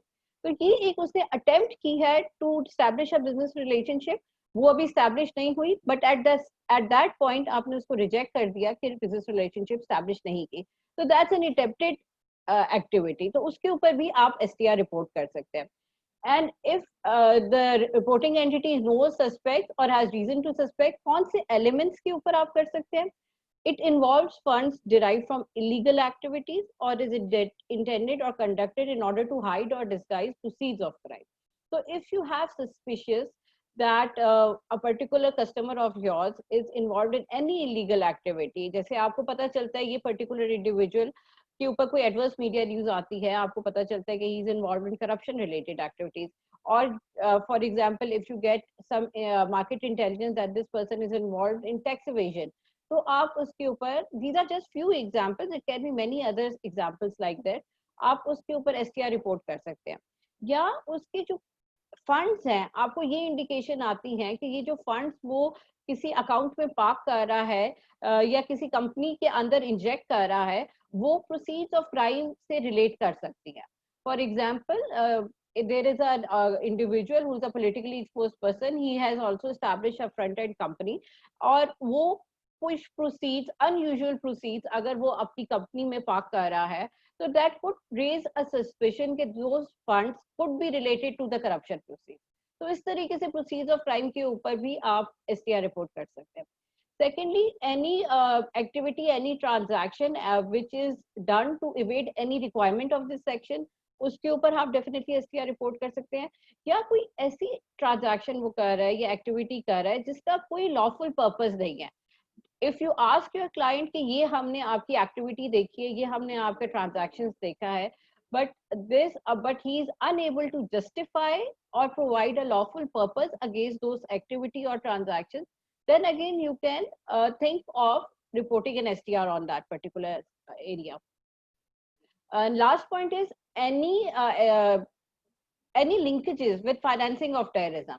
इसमें सिंपल एग्जांपल जैसे राहिल ने भी बहुत अच्छे तरीके से एक्सप्लेन किया कि कोई भी इंडिविजुअल आपके पास आता है और या ऑलरेडी आपका कस्टमर है, आपने उसको स्क्रीन किया यूएनएससी की लिस्ट पे या नेक्टा की लिस्ट पे, आपको पता चला that individual is listed on NACTA's list, then definitely there could be a suspicion कि उसकी जो प्रोसीड्स है वो टेररिज्म फाइनेंसिंग से रिलेटेड हो. तो डेफिनेटली फाइनेंसिंग ऑफ टेररिज्म से अगर आपको सस्पिशन रेस होता है तो you can also report STR on that particular area. एक सवाल भी आया था क्वेश्चन एंड आंसर में, उसमें पूछा गया था when to report an STR. As per the recent amendment which has been done in AMLA, the STR has to be filed promptly. तो प्रॉम्प्टली की रिक्वायरमेंट है, ये फैटिफ ने भी आइडेंटिफाई किया था. Previously the requirement was of within 7 days, that has been deleted. आप prompt reporting करेंगे STRs की when you have strong grounds, when you have strong suspicion developed already, then you should report the STR to FMU on a prompt basis. Okay, एक STR-F है और एक STR-A है. I'm not going into the details how to report the STRs because in near future we are planning to hold a separate session with all the accountants, and in that particular session, inshallah, that will be a very lengthy session जिसमें हम हर area of how to report, what to report, the red flags indicators in a detail we will share all those, but this is just an overview. Just to define what type of STRs exist, basically there are two types. There is STR-F and there is STR-A. STR-F जो होती है वो as its name says financial होती है. तो कोई भी जो financial transactions की basis पे आप STR report करेंगे वो financial की category में आएगी, वो STR-F की category में आएगी. For example, unusual activity in the books, unusual activity in the accounts relating to some transactions, वो आप STR-F में report करेंगे. Whereas STR-A is totally separate, वो financial transactions की base पे नहीं होती. An adverse media report can trigger an STR-A क्योंकि वो activity based है. या अगर कोई जैसे for example नेक्टा की list पे वो individual है, हो सकता है कि उसकी transactions as such terrorism financing से link ना करती हो, लेकिन as that individual is listed on a नेक्टा's list, तो आप उसके ऊपर STR-A हमें रिपोर्ट कर सकते हैं. तो the major difference is that financial की बैक एंड पे ट्रांजैक्शंस होती हैं which need to be reported, और STR-A के अगेंस्ट कोई एक्टिविटी होती है या कोई पार्टी के बारे में कोई एडवर्स रिपोर्ट होती है जिसकी बेसिस पे आप STR-A रिपोर्ट करते हैं. The mechanisms are in with GoML. Basically, we have a GoML tool through which all the reporting entities are reporting STRs to us, and we will give a very detailed demo on that as well in our future presentation. Secondly, financial based reporting STR-F में होती है और non financial based जो होती है वो STR-A में होती है. Then there is a requirement under AML Act of record keeping. Every reporting entity shall keep and maintain all record related to suspicious transactions report and CTRs filed by it for a period of at least 10 years. तो जो भी आपकी correspondence है, जो भी आपने STRs report की हैं, जितनी भी आपकी STR के साथ डॉक्यूमेंटेशन रिक्वायर्ड है, वो भी आपने उस सब का एक रिकॉर्ड रखना जरूरी है. तो and the requirement is of 10 years. Then there is safe harbor provision. The financial institutions and their officers shall not be liable to any civil, criminal, or disciplinary proceedings against them for furnishing information required under this act or the rules and regulations made hereunder. So it is simple. Basically, this section provides safety to the reporting entities. कि जो reporting entities हमें report करनी है उनके against किसी भी किस्म की सिविल, क्रिमिनल और डिसिप्लिनरी प्रोसीडिंग स्टार्ट नहीं हो सकती. So in a way, this is a safe harbor provided to the reporting entities. Next is a very important provision of the law is section 33(1), which clearly states that any person who fails to report an STR, उसके ऊपर basically he is liable for imprisonment for a term which may extend to 5 years or with a fine of rupees 500,000 or both. So STR reporting is mandatory if in a particular case you know that the whole activity, the whole transactions are suspicious, लेकिन आप STR तब भी report नहीं कर रहे, तो ये जो प्रोविजन है लॉ की, it could be applied on that reporting entity. और इन द एक्सट्रीम सिनारियो 33(2) कहता है कि अगर STR रिपोर्ट नहीं हुई है तो रिवोक और इट्स लाइसेंस भी हो सकता है, it's registration can also be cancel. So in extreme scenarios, that action can also be taken. Disclosure of information is also a very important aspect of STR reporting. I will just use simple words, not to go into the language of the law. That it's simple as that कि जब आप STR report कर रहे हैं तो it should be kept confidential. The same requirement applies to FMU, the same requirement applies to the law enforcement agency. जब आप STR report कर रहे हैं किसी client के बारे में तो definitely for the first option you don't have to tell the client, definitely you don't have to disclose to anyone that the STR has been reported other than your own team, other than your compliance officers. Secondly, a violation of this subsection is a criminal offense and shall be punishable by a maximum term of 5 years of imprisonment or a fine which may extend to 2 million rupees. तो अगर कोई violation करता है इस particular section की तो उसको 5 years की imprisonment भी हो सकती है and yet he can be fined for 2 million rupees as well. And the same condition applies to the officers of the financial monitoring unit and for the investigation agencies as well. Then the main area is how to identify a suspicious transaction. Basically, reporting a suspicious transaction is not as simple as just having a checklist in front of you कि ये हमने tick कर दिया और अब STR report कर दी. It is a subjective call at times. You have to assess, you have to have prior knowledge about your clients. That is very important. अगर आपके अपने client के बारे में पता नहीं होगा, you will not be able to assess his activities. So it is important to have prior knowledge about the client, his business, his financial history, his background, and his overall background behavior pattern. This helps in basically aligning or comparing his activities to his profile. Banking sector से हमें बहुत ज्यादा STRs जो हैं वो इस एक factor के ऊपर आती हैं कि जो उनकी ट्रांजैक्शंस अकाउंट में हो रही हैं वो जो उन्होंने प्रोफाइल डिस्क्लोज की होती है बैंक को वो उससे मैच नहीं कर रही होती. For example there is an individual, उसने अपने प्रोफाइल में लिखाया हुआ है कि मेरी एक छोटी सी शॉप है and I manage a small store और उसके अकाउंट में उसने टर्नओवर लिखवाया at the opening of account is like 1 million per month और उसकी अकाउंट एक्टिविटी जो है इन रियल जो है वो बिलियंस में चली जाती है in few months. So that means that the activity is deviating from the profile he has told, he has informed the banking. तो इसी तरीके से आप लोगों के लिए भी ये जरूरी है कि आप अपनी क्लाइंट के बारे में फुल इंफॉर्मेशन रखें और फिर जो उनकी एक्टिविटी होती है, जो उनकी ट्रांजैक्शंस होती हैं वो उसको कंपेयर करें with what you already know about the client. We are in the process of developing a list of red flag indicators in detail and we will be hopefully sharing those also. But these are just few major, you can say, red flag indicators. Some of have already been discussed by Raheel, I think. क्योंकि इसमें काफी सारे जो हैं वो high risk factors है. For example, company showing high turnovers in the account but do not have physical presence. एक company है वो कंटिन्यूसली उसके अकाउंट्स में हाई टर्नओवर्स आ रही हैं, उसके बुक्स में बहुत अच्छी स्टैट्स आ रहे हैं बट उसका कोई फिजिकल प्रेजेंस एग्जिस्ट ही नहीं करता. It could be a red flag indicator. Complex unusual transactions हो रही हैं, जिन लोगों के साथ वो ट्रांजैक्शंस कर रहा है, जो पार्टीज हैं, वो उसके बिजनेस प्रोफाइल से मैच नहीं करती. Again could be a red flag. Unauthorised और improperly recorded transactions, inadequate audit trails की उन्होंने अपनी रिकॉर्डिंग, जो भी ट्रांजैक्शंस है उनका ट्रेल प्रॉपरली नहीं रखा हुआ, रिकॉर्डिंग जो है उनका जो पूरा डॉक्यूमेंटेशन है वो प्रॉपर नहीं हो रही, so that could be a red flag. Politically exposed person is a very big topic of just to give you a brief overview. It is not necessary that every politically exposed person, जितने भी आप उनके पास अगर आते हैं उनके ऊपर STR raise हो. If a politically exposed person is found to be linked with proceeds of crime, is found to be linked with some sort of money laundering activity, is found to be linked with some terrorism financing activity, या उनकी जो activity है या transactions है वो unusual है, तब आप उनको as an STR report करें. There seems to be a misunderstanding जो हमने already काफी sectors में देखी हैं. They feel कि अगर एक individual politically exposed person है, then the STR must be reported on it.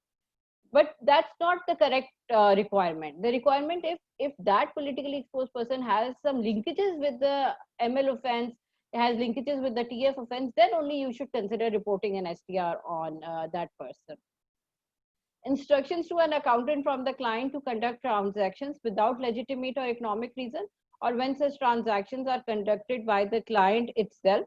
इस तरह की वो transactions conduct करने की request करते हैं या instructions देते हैं जो इसका कोई justification नहीं है, economic reason नहीं है, वो legitimate नहीं लग रही होती, that could be a red flag. Another very important point which has been touched by Raheel is also, which is regarding United Nations resolution. Currently 1373 की resolution और secondly NECTA की जो list है और 1267 की जो list है उसके ऊपर ज्यादातर रिपोर्टिंग हमें होती है. There are other requirements as well. वो इंशाल्लाह जब हम आपसे डिटेल प्रेजेंटेशन करेंगे we will explain those. But any individual, any entity listed on 1267 or the 1373, which is the NECTA list, it has to be reported in the form of STR to Financial Monitoring Unit. And this is bust. This is one area on which FATF is also too much focused upon. ये एक ऐसा area है जिसके ऊपर we need to be extremely careful about. तो जब भी आप स्क्रीनिंग करें, और स्क्रीनिंग की जो रिक्वायरमेंट है आगे चल के आपको आइडिया होगा, screening requirement is prior to establishing the relationship. आप during the relationship screening is fine, लेकिन जब आप एक क्लाइंट को ऑन बोर्ड लेने के स्टेटस में है उस वक्त आपको स्क्रीनिंग करनी है, not after making him your client. तो this is also very important. Client who asks for shortcuts and unexplained speed in completing the transaction, or unnecessarily is keen about the AML CFT reporting requirements. अगर वो बार बार पूछ रहा है कि STR कब report होती है, CTR का क्या रिक्वायरमेंट है, STR रिपोर्ट होने से क्या हो जाएगा, या he is very keen कि ये जल्दी जल्दी मेरी जो है ट्रांजैक्शंस या मेरी जो इंस्ट्रक्शंस है आप इनको कंप्लाई कर लें. तो इस तरह की जो hasty requirements है, that could also be considered as a red flag indicator. Client is overly secretive or evasive, definitely अगर he is avoiding to inform about the beneficial owner, या उसके पास जो source of funds है वो कहाँ से आए हैं, उसकी आगे back end पे क्या generation है, किस तरीके से वो source of funds generate हुए हैं, तो उसको भी आप as a red flag indicator देख सकते हैं. So this was a very brief presentation. Inshallah we will be holding a very detailed presentation in Adnan, and we will be there along with our team. Thank you very much. Thank you, Madam Sumaira and Adnan Saab. Thank you very much for the valuable awareness session on suspicious transaction reporting. The Financial Monitoring Unit has always been very much supportive to ICAP in our compliance to AML CFT regime. Acha. Now, the next session is the interactive question and answer session, and we have our panelists with us. जो हम जो है वो आपके सवालात का जो है वो जवाबात देंगे. अच्छा, सवाल क्वेश्चंस करने के यहाँ पे दो मेथड्स हैं. एक तो आप देख रहे होंगे question and answer box available है आपके जो बिल्कुल टूल बार में, और उसके साथ साथ यू कैन रेज हैंड्स. तो वहां पर जो है वो आपको जो है वो अलाउ किया जाएगा टू आस्क क्वेश्चन. पहले हम ये कर लेते हैं कि जो क्वेश्चन आंसर पहले आ चुके हैं in the question answer chat box, उनको हम डिस्कस कर लेते हैं, और उसके बाद जो है we will go for an interaction question answer. अच्छा, मैं क्वेश्चन जो है वो पढ़ भी दूंगा साथ साथ, ताकि जो अटेंडीज हैं उन सब की भी नॉलेज में हो कि क्या क्या क्वेश्चंस आ रहे हैं, और उसके बाद उसका हम जवाब देंगे इंशाल्लाह। एक क्वेश्चन आया है, are outsourcing of trainees to finance department of a company fall under the definition of an accountant. देखिए, जो अकाउंटेंट की डेफिनेशन है इन द एएमएल फ्रेमवर्क, ठीक है, वो जो है वो अब फाइनेंस डिपार्टमेंट में आपके जो है वो बैंक अकाउंट्स भी मैनेज हो रहे हैं, और फाइनेंस डिपार्टमेंट में जो है वो क्लाइंट्स मनी और उनकी सिक्योरिटीज वगैरह भी मैनेज हो रही है। तो in case the firm is providing the services, तो वो अकाउंटेंट्स की डेफिनेशन में फॉल कर जाएगी, एंड रिजल्टेंटली द फर्म जो है वो एक रिपोर्टिंग एंटिटी तस्वर की जाएगी। अच्छा, नेक्स्ट क्वेश्चन आया है from out of 6 activities mentioned by FATF in the accountant definition, in how many activities do the accountant engage or can engage in Pakistan? देखिए, जो डेफिनेशन में 6 एक्टिविटीज हैं, इन 6 एक्टिविटीज में अकाउंटेंट्स जो है वो इंगेज हो सकते हैं। वो इस तरह कि क्योंकि चार्टर्ड अकाउंट फर्म जो है वो other than audit and tax services management consultancies भी प्रोवाइड करती हैं, और ये सर्विसेज जो है उन ये 6 की 6 सर्विसेज में से हमारे चार्टर्ड अकाउंट फर्म जो है वो किसी सर्विस में भी इंगेज हो सकते हैं, और जब वो इंगेज होंगे तो they will be classified as a reporting entity. Next question की तरफ जाते हैं। इस transaction advisory services on purchase और sale of real estate fall under the regulated services. ये तो अकाउंटेंट डेफिनेशन का पहला पॉइंट ही है, जहां पे आप जो है वो एडवाइजरी प्रोवाइड कर रहे हैं buying and selling of real estate के लिए, ठीक है। तो ये तो अकाउंटेंट्स की डेफिनेशन में स्ट्रेट फॉरवर्ड ही फॉल कर रहा है। As an auditor, if a firm is only certifying receipt of subscription money of its client in case of a right issue, does it come under the category of reporting firm? देखिए, trust and company service providers की जो definition है उसमें एक clause है जहां पे वो कहता है कि when you are arranging or managing subscription for the incorporation or for the management of the company, उस क्लॉज को देखते हुए ये पॉइंट जो है वो trust and company service providers की डेफिनेशन में फॉल करेगा, एंड कंसिक्वेंटली रिपोर्टिंग फर्म में फॉल कर जाएगा। Next question, if a company is incorporated via nominee director by the firm, then what will be the status of the firm? Firm ने company को assistance provide की है in the formation of a in its formation, तो वो trust and company service providers की definition में fall करती है, क्योंकि यहाँ पर जो है वो लॉ साइलेंट है as with respect to the nominee director और नॉट, तो ये चीज जो है ये फॉल कर जाएगी in the trust and company service provider.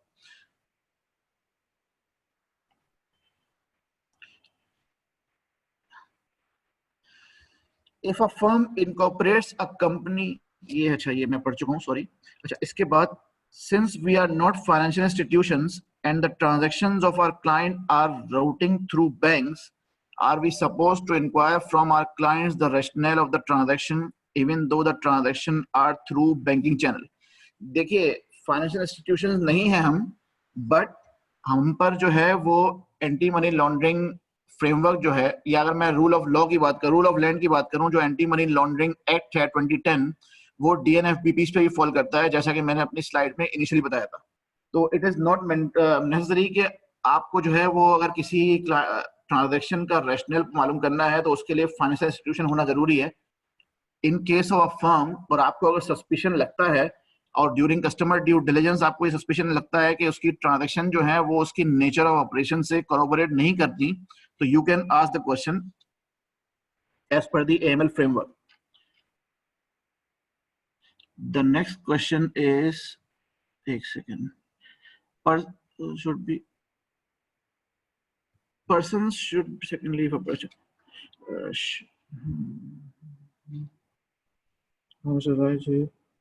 how Mr. Rahil how are the payroll services fall under the accountants?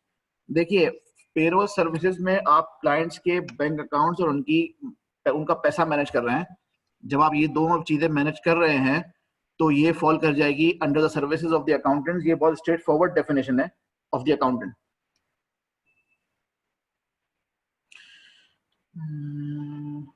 Do these activities of corruption falls under this section? The sugar subsidy, the floor crisis, the telegraphic transfer out of Pakistan in persons. ये सवाल incomplete मुझे लग रहा है, इस वजह से हम नेक्स्ट क्वेश्चन की तरफ मूव करते हैं.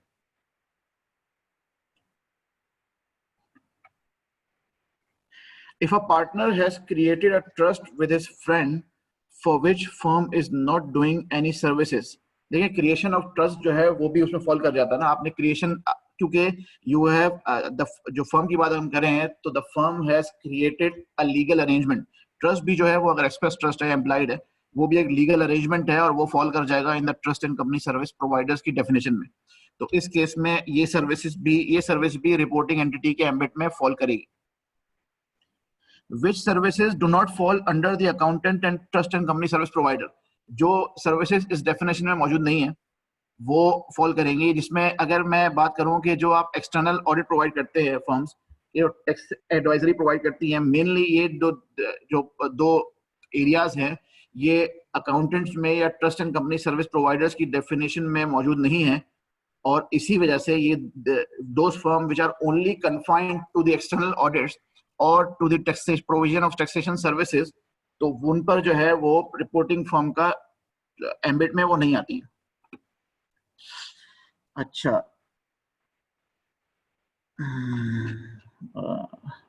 Next question is, are the firms required to update profile of one of client also, such as client for incorporation companies with whom relationship cease to exist once they are incorporated?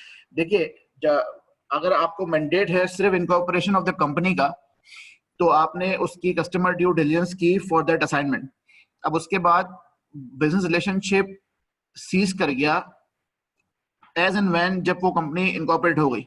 इनके ये मैं उस सवाल से मैं जो instance समझाऊं, तो इस केस में आपको ऑनगोइंग मॉनिटरिंग की जरूरत नहीं है, क्योंकि अब वो बिजनेस रिलेशनशिप एग्जिस्ट करता ही नहीं. इन केस अगर वो बिजनेस रिलेशनशिप एग्जिस्ट करता है and you are providing services to that client, कोई और सर्विसेज प्रोवाइड कर रहा है इनकॉर्पोरेशन के बाद, then you are required to overlook, या उसको कहना चाहिए कि reassess the customer due diligence. Whether filing of sales tax return fall in filing of reporting entity, नहीं, ये फॉल नहीं करता. इसके बाद right share certification under section 70 of the Act 217 not fall under the company service provider. इस सवाल पे मैं थोड़ा क्लियर नहीं हूँ राइट शेयर सर्टिफिकेशन को. इसको ये है कि मैं चेक कर लूंगा. और अच्छा, इसमें मैं एक चीज और भी क्लियर कर दूं कि हम जो है वो हमने एक इंस्टीट्यूट ने एक FAQ डॉक्यूमेंट ड्राफ्ट किया है. उस FAQ डॉक्यूमेंट में रेलेवेंट सवाल हैं with respect to the AML framework, और जो सवाल एक जहन में आ सकते हैं. तो हम जो है वो अब जैसे राइट शेयर सर्टिफिकेशन का एक आप कहते हैं स्पेसिफिक सर्विस की अगर हम बात कर रहे हैं, तो उस केस में मैं जो है इसको चेक भी कर लूंगा and I will include that question in FAQs as well. Rahil, if I may respond to this. जी सर प्लीज. ये नहीं फॉल करेगा because this is a certification. We are not handling any client incorporation, nor we are handling client money.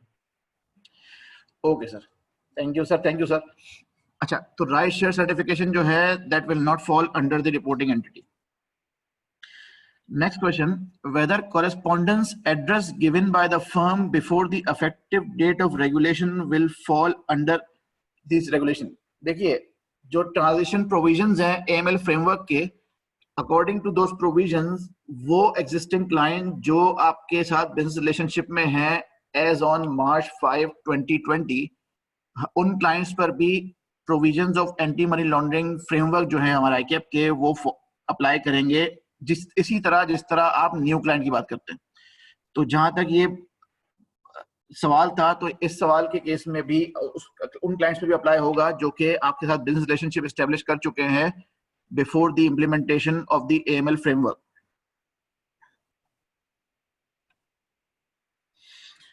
अच्छा, next question is, if we are managing bank accounts of clients as outsourcing, will it be regarded as a reporting firm? जी बिल्कुल, straight forward जो है, ये तो mention है accountant की definition में where you are opening or managing the client's bank account or the client money, तो ये तो fall कर जाएगा.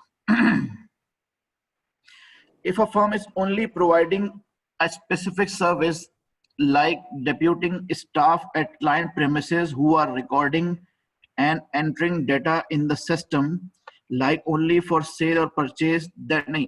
अगर देखें जो रिकॉर्ड कीपिंग है या बुक कीपिंग जो है वो ट्रस्ट और अकाउंटेंट्स की डेफिनेशन में फॉल नहीं करती, तो इसीलिए वो रिपोर्टिंग एंटिटी के एम्बिट से बाहर हो जाएगी.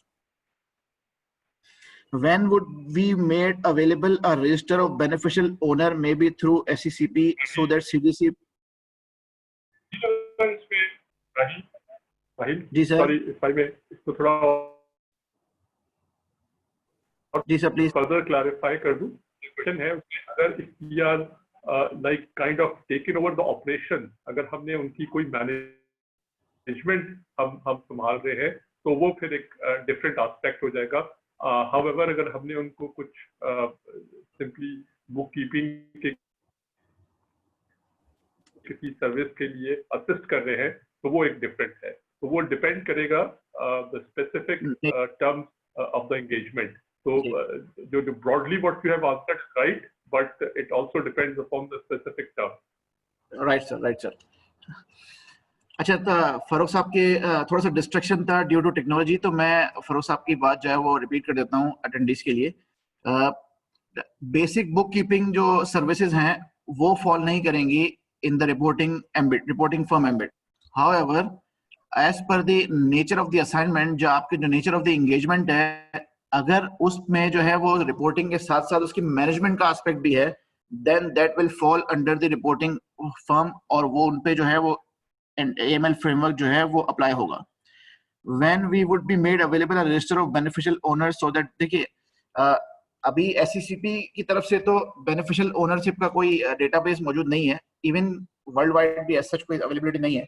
लेकिन CDD के लिए हम कुछ टेम्पलेट्स इशू करेंगे एज एन अकाउंटेंट्स, जिसमें हम कुछ आपको एरियाज बताएंगे कि किस तरह CDD को जो है वो इजी बनाया जा सकता है.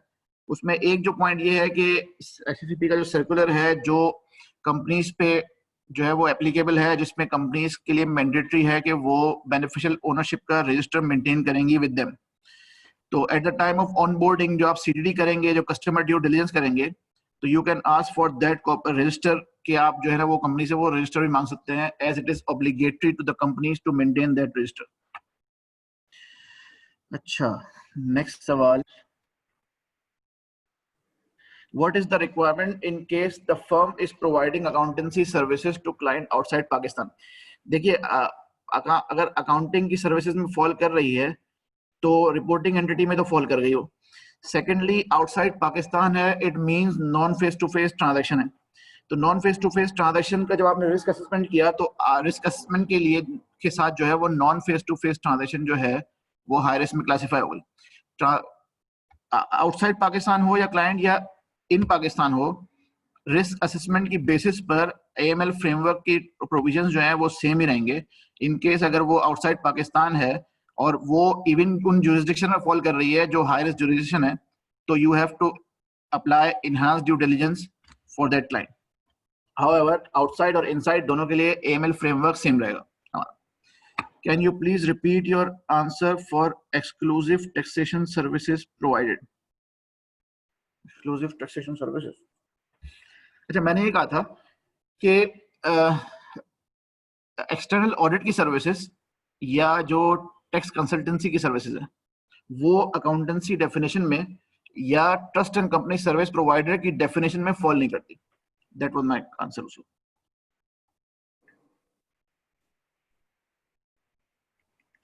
Do corporate services like filing of form with SCCP fall under the accountants? देखिए कॉर्पोरेट सर्विसेज में दो तरह की सर्विसेज है.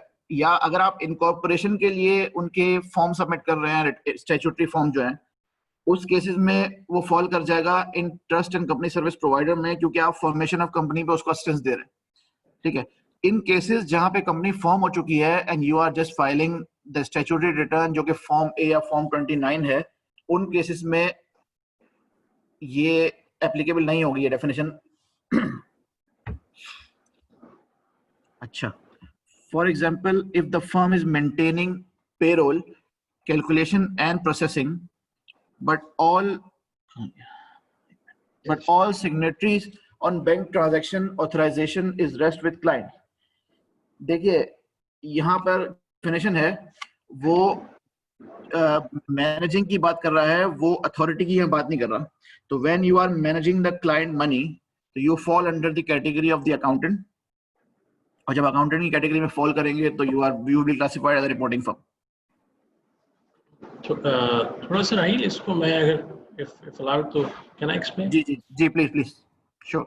I think as far as the calculations are concerned, it is similar to bookkeeping. So our role, if our role is to only make calculations, for example, tax deductions या कुछ भी ऐसा है, and all the money part is handled by the client.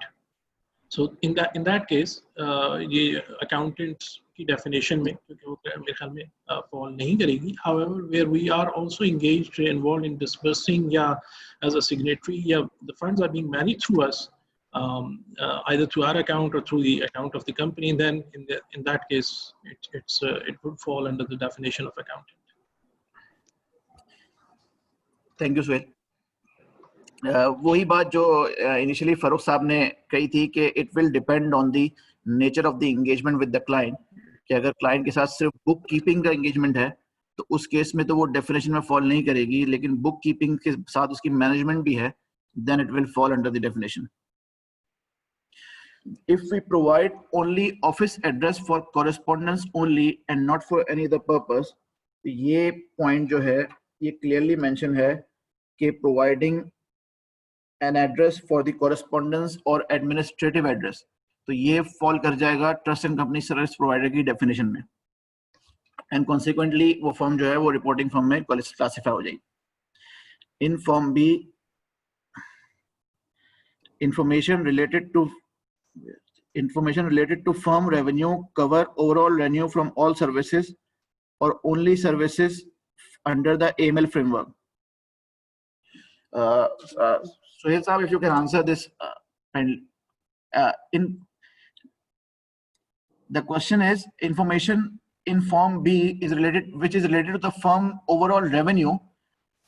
Is it from the revenue of the all services or the services under the AML framework? My understanding is that it relates to the entire regime of services, so all set of services. Thank you, sir. Thank you. Next question. Providing consultancy services regarding corporate affairs like filing of forms. ये इसका मैं question का reply कर चुका हूँ अभी कि जो स्टैट्यूटरी रिटर्न्स हैं after the formation of the company जो कि एनुअल रिटर्न्स हैं वो फॉल नहीं करते. What is the risk of in Pakistan in case client is operating in not business bank account in Pakistan? In outsourcing of staff, usually there is no management or control over how client uses those outsourced staff. So how can this fall under the accountant definition? देखिए यहाँ पर भी जो है वो case to case basis की अगर हम बात करें तो ये नेचर ऑफ द या terms and conditions of the engagement जो है उस पे फॉल करेगा कि जो आउटसोर्सिंग ऑफ स्टाफ जो है उस पे क्लाइंट का अथॉरिटी है या उस पे जो है वो फर्म की अथॉरिटी है. तो ये तो केस टू केस बेसिस पे ही इसकी टर्म्स को देख के पता चल सकता है कि इधर it will be classified as a high risk और a low risk.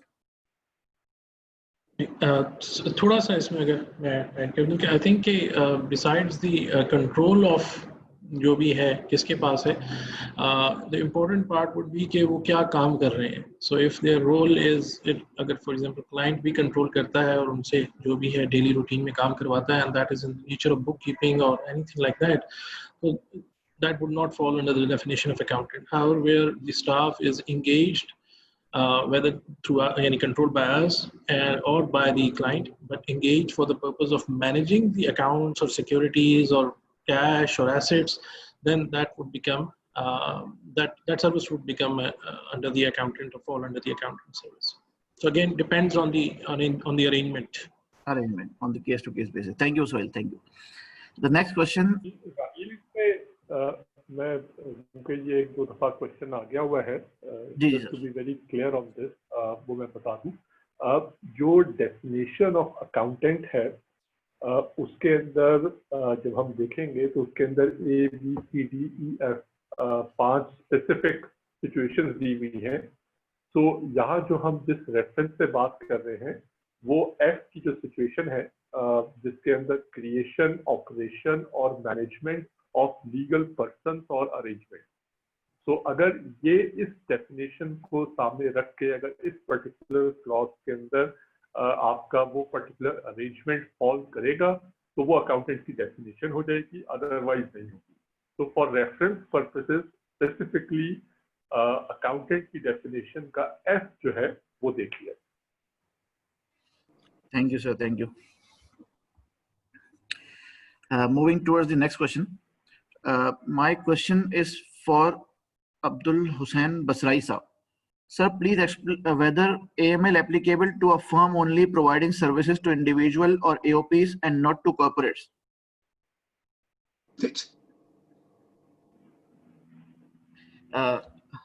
Basrai sir, मैं इसका जवाब दे दूं?